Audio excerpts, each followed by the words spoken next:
विकास हमरा प्यार के तो भूला जा। ये हमार अंतिम मुलाकात बा, काहे कि हमार शादी होके जाता। डीजे अरमान, डीजे अरमान, डीजे अरमान। जाता न ससुरा भूल जई हम भेंट न कबो होई। अरे हम तोरा के भुलाई कैसे। जाता न ससुरा भूल जई हम भेंट न कबो होई। मर जाई ई दीवाना बाकी चैन से न सोई। मर जाई ई दीवाना बाकी चैन से न सोई। डीजे अरमान, मर जाई ई दीवाना बाकी चैन से न सोई, चैन से न सोई। कोरी हन चिंता हमरा के तू दिल से दिहो निकाल हो। इहे करे के रहे त बोलो काहिल कैलू प्यार हो। शादी के बात सुन के हमरा कुछ नहीं के बुझात हो। रहे न पता हमारा संगे करबू अतना घात हो। कोरी हन चिंता हमरा के तू दिल से दिहो निकाल हो।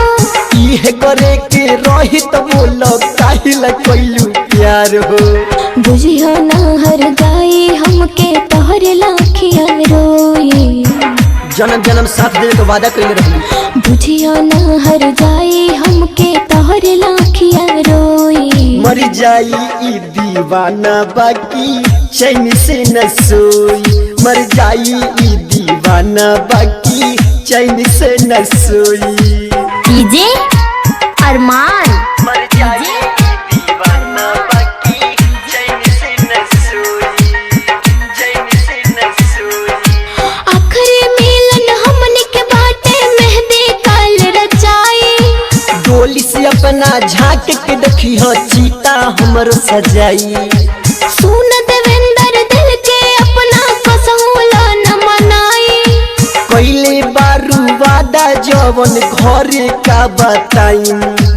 आखिरी मिलन हमने के बाटे मेहंदी काल रचाई। डोली से अपना झांक के देखी हो चीता हमरो सजाई। सुन विकास करी हनास रही अनुष्का के खोई। अनुष्का ई तू का कहतरी तहरा के भूला ना पाई। सुन विकास करी हनास रही अनुष्का के खोई। मर जाई ई दीवाना बाकी चैन से न सोई। मर जाई ई दीवाना बाकी चैन से न सोई। जाता न ससुरा भूल जई हम भेंट न कबो होई। अरे हम तोरा के भुलाई कैसे।